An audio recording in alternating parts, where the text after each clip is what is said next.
Bien, buenas noches a todos. Vamos a empezar con este pequeño microvideo referente a la NIGSP 14, hechos ocurridos después de la fecha de presentación. Como ven en pantalla, tengo un modelo de diseño de políticas contables. Eh, para el estudio de cualquier norma internacional de contabilidad, no tanto nos debemos enfocar en la NIGSP en sí, sino en cómo ir construyendo o diseñando nuestro modelo contable. Desde que nació la contabilidad y ha sufrido grandes cambios a lo largo del tiempo, la idea principal de todo contador era hacer un diseño de un modelo contable, ya un diseño donde se podría extraer información de, de una empresa e ir construyendo hechos económicos, ¿sí? Y sobre esos hechos económicos poder visualizarlo e ir tomando decisiones. Así como el ingeniero, por ejemplo, tiene un plano de construcción de un edificio o de un departamento conjuntamente con sus divisiones, igualmente la contabilidad funciona con un plano de diseño, ¿no? Un plano de estructura de los hechos económicos. En vez de habitaciones, tiene hechos económicos que están construidos sobre la base de empresa en marcha, cuyas columnas vienen a ser el principio de vengado y todas las variables cualitativas que ustedes ya conocen, como son la relevancia, representación fiel, materialidad y costo-beneficio.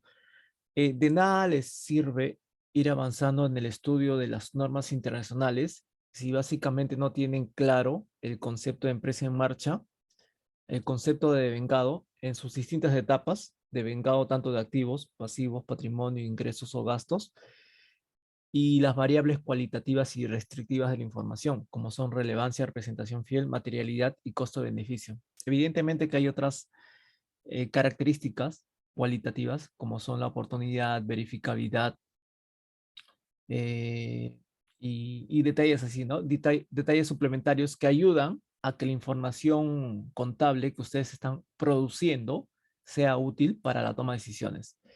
Entonces, en este contexto, miren, en este contexto, ¿qué es lo que sucede? Eh, las empresas, como realizan una serie de hechos económicos, ¿ya? Una serie de hechos económicos, finalmente les interesa saber cómo capturar esos hechos económicos. Y para eso el contador lo que hace es diseñar un modelo contable, un plano. Así como hay un plano de construcción, diseñamos un plano contable. Este plano contable, para poder ser diseñado, necesita de cuatro partes, que son la reconocimiento, medición, presentación y revelación. Reconocimiento, medición, presentación y revelación. En sí, la tarea para entender la contabilidad es justamente de diseñar este modelo contable, siguiendo estas cuatro variables, ¿no? Reconocimiento, medición, presentación y revelación. Tomando en consideración que la base para construir este plano viene a ser una empresa en marcha y las columnas vienen a ser el devengado y las variables cualitativas que les acabo de mencionar. Tomando en consideración estos precedentes, es ahí recién que ustedes se van a ayudar de normas internacionales de contabilidad justamente para poder ir armando, ir construyendo todos estos hechos económicos sobre los precedentes que les he comentado. Entonces, lo que debemos entender primero es lo siguiente. Eh, las empresas realizan una serie de hechos, distintos hechos operativos, pero también hechos económicos. Debemos precisar que el hecho económico viene a ser cualquier hecho que finalmente trae consigo una variación en tu patrimonio. Toda empresa tiene patrimonio, pero el punto es que desde que inicia sus actividades, realiza una serie de compras, ventas, cobros, pagos, depreciaciones, amortizaciones, ¿no? Y una serie de eventos. La empresa realiza una serie de eventos.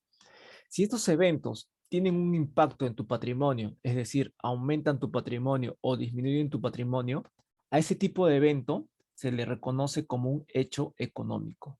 un hecho que finalmente ha afectado tu economía, es decir, tu patrimonio, ya sea para más o ya sea para menos. Entonces, la concentración principal acá, cuando ustedes quieren diseñar su modelo contable para poder ir construyendo, de tal manera que les sirva para poder construir hechos económicos que realiza constantemente la empresa, porque esos hechos económicos son importantes ya que afectan mi patrimonio, y si afectan mi patrimonio necesariamente afectan la continuidad de la empresa en marcha, la hipótesis de empresa en marcha. Entonces es necesario ir controlando esos hechos económicos, ¿ya? Entonces, ¿cómo controlas los hechos económicos? Justamente a través de estas 4 fases que son reconocimiento, medición, presentación y revelación. Estas cuatro variables para ir controlando un hecho económico toman el nombre de políticas contables. ¿Sí? Las políticas contables no es más que una especie de lineamientos que ustedes tienen que seguir para poder capturar el hecho económico dentro de un modelo contable, ¿ya? Estas políticas contables, conformadas por estas 4 variables, son prácticamente lo mismo que decir una norma internacional de contabilidad. Cuando ustedes, por ejemplo, ven la NIC SP 12, inventarios, la NIC SP 16, propiedades de inversión, NIC SP 17, propiedad de planta equipo, NIC SP 31, intangibles, cada una de estas normas internacionales de contabilidad representa una política contable estructurada con las 4 variables que tanto les menciono: reconocimiento, medición, presentación y revelación. Lo que buscan finalmente cada una de estas políticas contables generales, porque su literatura es bastante general, no es tan específica o no es tan aterrizada a la realidad económica de cada empresa en marcha. Lo que busca cada una de estas normas internacionales o políticas contables finalmente es capturar determinado hecho económico. La NIC SP12 se concentra en capturar el hecho económico relacionado con inventarios, ¿no? La NIC SP17, propiedad, planta, equipo, bueno, se dedica a capturar todos los hechos económicos relacionados justamente con la compra y el uso de propiedad, planta, equipo. Y así, escojan la NIC SP que ustedes deseen, y esta NIC SP representa una política contable que ayuda a capturar un hecho económico determinado, de manera general, utilizando una visión general. Pero finalmente, cada una de estas NICs SP o políticas contables generales me ayudan a construir mi modelo contable, mi plano contable, que me sirve para poder diseñar cómo voy a ir capturando cada uno de estos hechos económicos de los que tanto les hablo, ¿ya? Entonces, debemos partir de esa premisa. Debemos partir que nosotros, de alguna manera, somos ingenieros financieros que construimos un modelo o un plano contable, ¿ya? Basándonos o ayudándonos de políticas contables que tienen consigo reconocimiento, medición, presentación y revelación. Básicamente somos ingenieros contables. Es más, si ustedes van un poco y averiguan en los cursos de maestría de la UNI, de la Universidad Nacional de Ingeniería, ya hay una carrera de ingeniería contable, ¿no? Que justamente hace estudios acerca de cómo hacer un modelo contable de captura de información para la toma de decisiones. Eh, Ustedes se preguntarán, no estoy yendo directamente a la NIC SP14, ¿por qué? Porque no podemos entender ninguna de las NICs SP que están en el universo de NICs si justamente no entendemos el por qué estamos estudiando las NICs SP, que es básicamente ¿para qué? Para diseñar un modelo contable. Esa es la razón de ser la contabilidad. Mientras no tengan un modelo contable, un plano de cómo construir todos los hechos económicos, entonces no vamos a saber qué construir primero, de qué forma construir, no sé, la habitación número 1, habitación número 2, la sala, la cocina, segundo piso, tercer piso. ¿Me entienden? ¿Por qué? Porque no tienen un diseño preestablecido llamado modelo contable, ¿ya? Entonces, dentro de este universo de, dentro de este universo de literatura de NICS SP, hay una política llamada NIC SP14, hechos ocurridos después de la fecha de presentación. Esos hechos ocurridos son también los denominados hechos económicos. Son hechos que suceden en una empresa y que finalmente tienen impacto en el patrimonio, ya sea positiva o negativamente. ¿ya? Entonces, cuando ustedes se van a la NIC SP 14, que lo pueden encontrar en el Google, NIC SPMF, me voy a la NIC SP 14, ¿sí? Ahí está, NIC SP 14, hechos ocurridos después de la fecha de presentación. Debemos entender que cada una de estas normas internacionales constituye una política contable que me va a poder ayudar a diseñar mi modelo contable de cómo ir capturando los hechos económicos, ¿ya? Y acá está justamente la NIC SP 14. Pero si leemos o damos lectura, perdón, a una NIC SP así tal cual como ven en pantalla, probablemente no obtengamos muchos resultados positivos. Y mucho más aún si cuando leemos una NIC SP o política contable, eh, le damos una interpretación literal.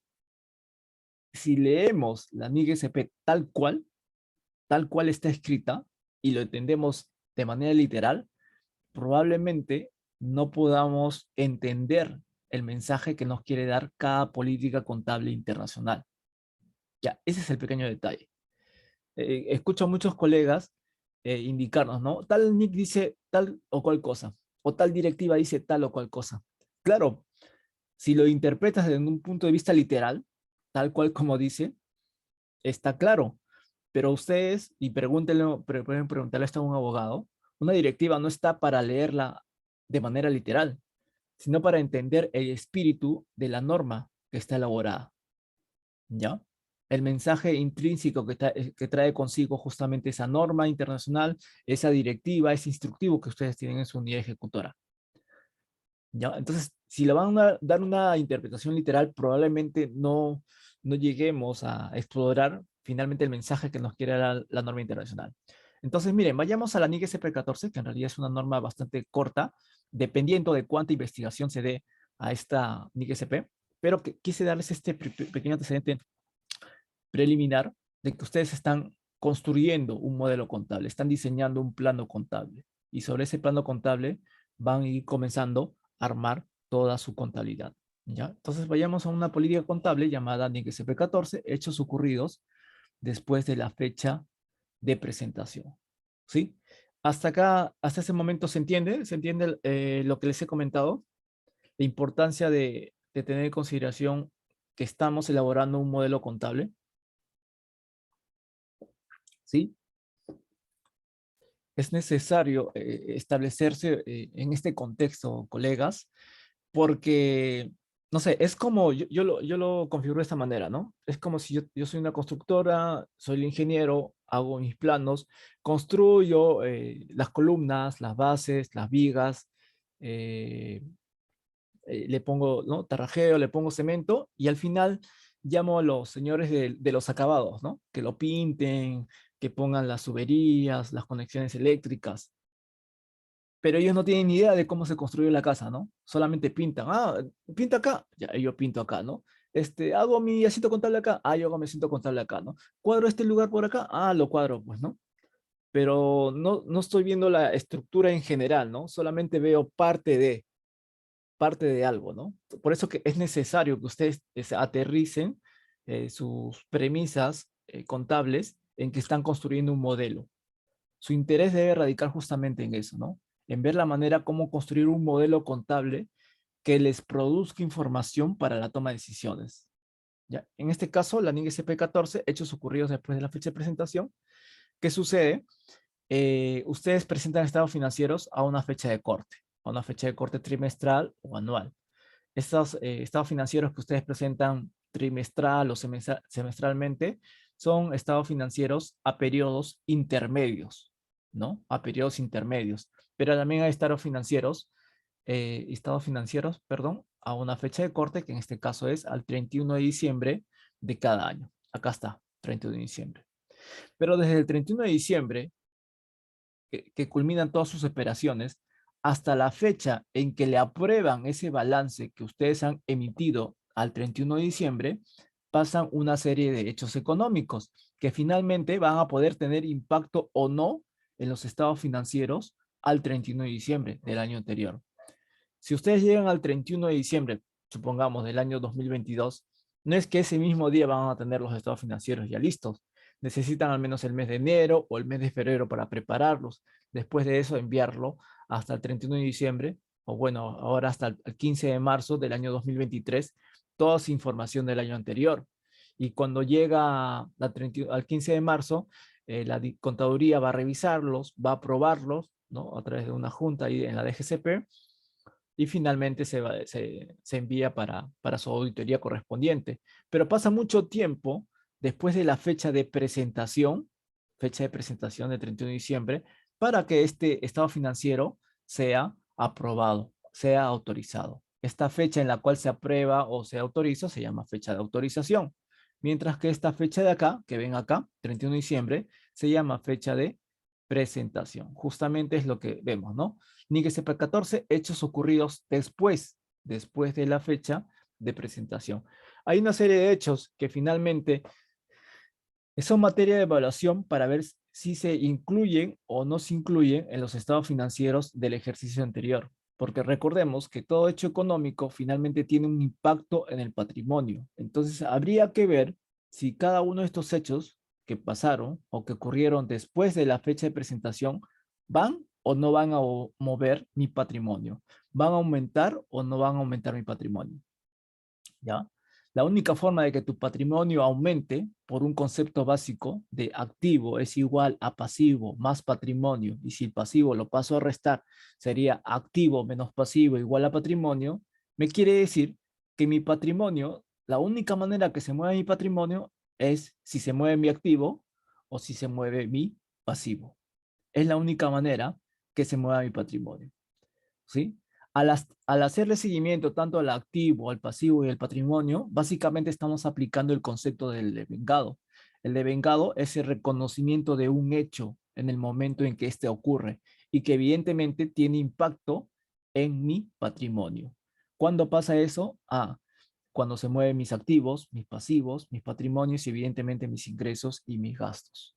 ¿Sí? Pero principalmente mis activos y mis pasivos. Los activos relacionados con los ingresos y los pasivos relacionados con los gastos traen movimientos de subidas y bajadas en mi patrimonio. Esos hechos tienen que ser reconocidos en el periodo en que hayan sido originados, bajo el principio de devengado. ¿Se acuerdan que inicialmente les dije que estamos construyendo un modelo contable sobre la base de una empresa en marcha, cuyas columnas son el devengado? Si este devengado, este concepto de devengado se derrumba todo toda la estructura, ¿no? Toda la estructura justamente de este modelo. ¿Y quién es el enemigo principal del devengado? De esa certidumbre del devengado, justamente es la llamada incertidumbre.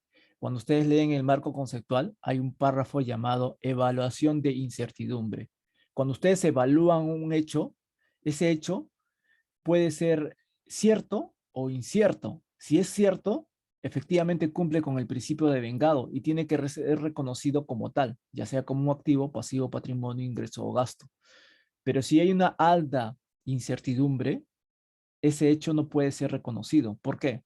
Porque como hay tanta incertidumbre, difícilmente puede tocar tu patrimonio, ya sea positiva o negativamente. Y veamos justamente esos hechos, cada uno de estos hechos, para ver también si hay una incertidumbre o no incorporada en cada uno de los hechos ocurridos después de la fecha de presentación. Por ejemplo, veamos uno acá al azar: quiebra del cliente, las quiebras de un cliente. De repente yo tengo mis estados financieros, cuentas por cobrar, que esas cuentas por cobrar evidentemente están aumentando mi patrimonio, ¿no? Cuentas por cobrar, más activos, más patrimonio. Pero si después de haber cerrado tu balance te enteras o te llega una notificación, ¿qué me ha pasado, no? Me llega una notificación que mi cliente ha quebrado, acaba de quebrar, perdón, ha entrado en un proceso de liquidación. Mi pregunta es, ¿esa quiebra de tu cliente va a impactar o no va a impactar en tu patrimonio? En el patrimonio que ya tienes registrado en tus estados financieros hasta el 31 de diciembre. ¿Impacta o no impacta tu patrimonio? ¿Afecta o no afecta tu patrimonio la quiebra de un cliente? ¿Hay altas probabilidades o muy bajas probabilidades de que afecte tu patrimonio? Los leo en el chat.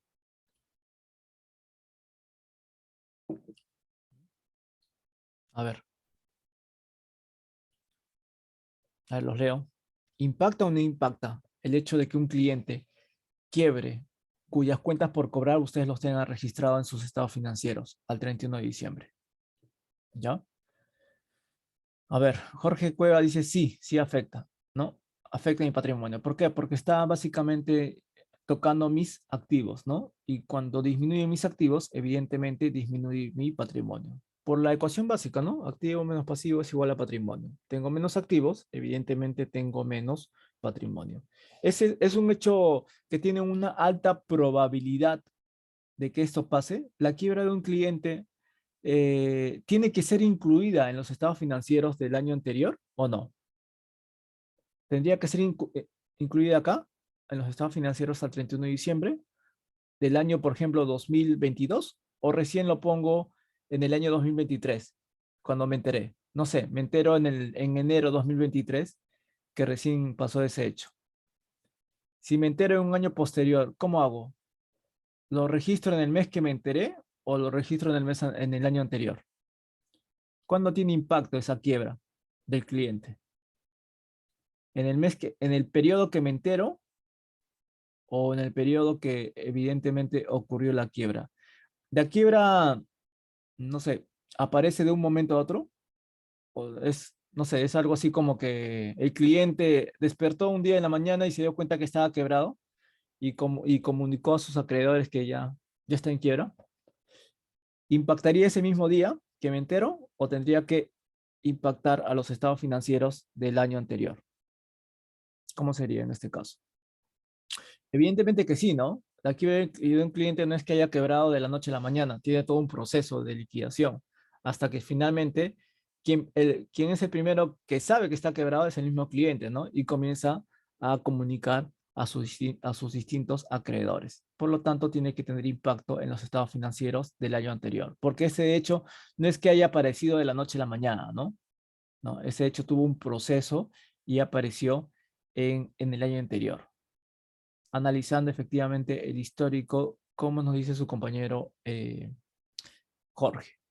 Bien, igual, acá, en el caso de una resolución de un litigio judicial, es otro hecho económico que va a impactar mi patrimonio, ¿no? Un litigio judicial en la cual el juez, mediante una sentencia, nos comunica los primeros días de enero que hemos perdido el juicio con tal o cual persona. Y ese juicio, este, eh, no lo tenía registrado. No lo tenía registrado de repente como un gasto en mis estados financieros al 31 de diciembre. No lo tenía registrado. Lo tenía registrado de repente en cuentas de orden. Si me llega una resolución de litigio judicial, ¿impacta o no impacta mi patrimonio? ¿Lo incluyo o no lo incluyo dentro del periodo anterior? Evidentemente que sí, ¿no? Evidentemente que sí, ¿ya? No es que el juez esté igualito, ¿no? No es que se haya levantado un día y dijo, ¿sabes qué? Voy a declarar fundado a favor del demandante este litigio judicial, ¿no? Viene con todo un proceso atrás. Justamente antes de esperar a que el juez dicte su sentencia, es recomendable acudir a Procuraduría Pública o a asesoría legal para que de alguna manera les alerte de una posible pérdida en este juicio, ¿no? En este juicio contra el demandante. Claro, normalmente las áreas de Procuraduría o Asesoría General no te dan un previo aviso, simplemente te dicen hay que esperar la resolución del juez, ¿ya? Otro caso, por ejemplo, otro caso. Ustedes tienen al 31 de diciembre dinero en caja chica, se me ocurre, ¿ah? 10.000 soles. Contablemente hablando, ¿ya? 10.000 soles. Pero no hacen un arqueo de caja, no hacen un arqueo de caja. Y después, los primeros días de enero, recién hacen el arqueo de caja, los primeros días de enero. Y se dan cuenta que no hay ni un sol producto del arqueo, que hubo un robo. ¿Qué hacen? ¿Qué hacen con ese efecto? ¿Recién lo reconocen los primeros días de enero o el día que hicieron el arqueo? ¿O lo incluyen el 31 de diciembre del año anterior? ¿Qué harían en ese caso? 2 de enero hacen un arqueo de caja y se dan cuenta que no hay ni un sol. Pero sin embargo, al 31 de diciembre dice que hay 10.000 soles de saldo en caja. ¿Qué hago? ¿Lo incluyo o no lo incluyo? ¿Lo reconozco o no lo reconozco al 31 de diciembre del año anterior? ¿O recién lo reconozco el día en que hice el arqueo de caja? ¿Qué opinan en este caso? en qué periodo reconozco ese faltante de dinero, ese robo, como resultado del arqueo que he hecho? Hoy día es 2 de enero, hago el arqueo y veo que no hay ni un sol. ¿Dónde ese faltante, cuándo lo registro? ¿Ese mismo 2 de enero del año 2023 o lo registro el 31 de diciembre del año 2022? ¿Qué opino en este caso? Probabilidades, juguemos a las probabilidades. ¿Cuándo creen que pasó? ¿Ese mismo día? ¿O no sé, el dinero se perdió ese mismo día que hicieron justamente el arqueo? ¿O tendrían que registrar esa disminución de dinero al 31 de diciembre del año anterior? ¿Sí? ¿No entienden la idea? A ver, los leo en el chat. ¿Qué opinan en este caso? Lo incluyen como faltante en el año 2023, el 2 de enero del 2023, o lo incluyen como faltante, ese faltante, al 31 de diciembre del año 2022? ¿Qué periodo cogen? ¿El periodo en la cual ustedes recién se enteraron o en el periodo en la cual probablemente debió aparecer el robo? Porque no creo que el robo es de la noche a la mañana, ¿no? No es que justamente ustedes llegaron a hacer el arqueo y la plata desapareció. ¿Me entienden? Por eso ese dinero tiene que ser, o ese faltante tiene que ser reconocido al 31 de diciembre del año 2023. ¿Ya? En el caso de bienes vencidos de almacén, si los bienes de almacén vencieron, se me ocurre, el 15 de enero del 2023 vencieron los bienes de almacén. Ese vencimiento, ¿cuándo lo reconocen? ¿El mismo 15 de enero de 2023 o lo reconocen al 31 de diciembre del 2022? ¿Cuándo reconocerían esos bienes vencidos? ¿Tendría algún impacto en la mercadería que ustedes tienen al 31 de diciembre del 2022? ¿O recién lo reconocen el 15 de enero del 2023, que fue la fecha a partir de la cual recién vencían los bienes? ¿En qué periodo lo afectan? ¿2022 o 2023? Jorge Cueva dice en el 2023. Sí, sería en el año 2023, ¿no? A partir de esa fecha recién es que se comienzan a vencer los bienes, ¿no? Pero antes de ello, el 14 eran consumibles, 13, 12, 11 eran consumibles, 31 de diciembre del 2022 eran totalmente consumibles. No habría ningún problema, ¿ya? Los deterioros del activo. Tenemos activos de propiedad, planta y equipo, tenemos inventarios, ¿sí? Ambos sufren deterioros. Supongamos que tengas toners en almacén que te costaron 100, ¿ya? Y lo tienes hace 5 años. Al 31 de diciembre del 2022 todavía tienes esos toners de almacén. Eh, el día 15 de enero del año 2023 llamas al almacenero y le dices, oye, estos toners que tengo en el almacén, ¿cuánto cuestan? Porque en mi libro contable tengo 100, pero veo que son toners de hace 5 años. ¿Cuánto crees que valgan en el mercado? Y el almacenero te dice, en el mercado no valen nada ahorita. Esos toners están totalmente obsoletos. ¿Qué hago? Esa obsolescencia, ¿cuándo lo aplico? ¿El 15 de enero del 2023 cuando me avisó el almacenero o el 31 de diciembre del año 2022?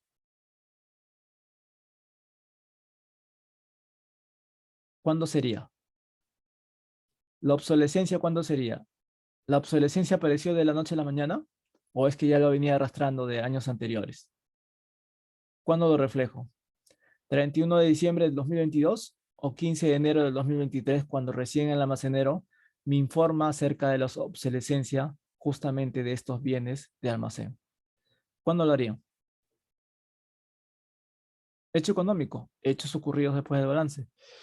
Cuando esa desvalorización o esa obsolescencia afectó mi patrimonio, recién el día en que el almacenero me informa o fue ya años anteriores, como resultado de años anteriores.